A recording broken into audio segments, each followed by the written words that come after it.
चुरुम चुरुम पत्रै पत्रले भरिएको crispy Finney रोटी बनाउनको लागि यहाँ मैले मैदाको नरम डो बनाएँ र यसरी ढाकेर छोडिदिएँ।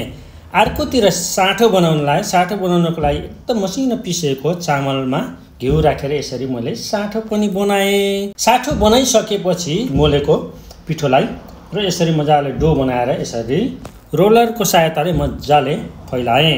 त्यसपछि यसमाथि मैले अघि बनाएको साँठोलाई मजाले चारैतिर लाग्ने गरी मजाले लगाएर भइसकेपछि यसलाई मैले मजाले रोलिङ गरेँ। रोलिङ गरिसकेपछि यसलाई बराबर साइजको काटेर अब मैले फिनीको सेप बनाएँ। सेप बनाइसकेपछि बिचमा 3 धर्को काटेर यसलाई मैले तेलमा राखेर मजाले फ्राई गरेँ।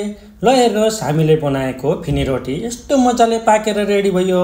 तपाईलाई कस्तो लाग्यो आजको भिडियो? मन पर्छ भने लाइक, कमेन्ट र शेयर गर्न नबिर्सिनु होला। Okay, bye bye, have a nice day, good by.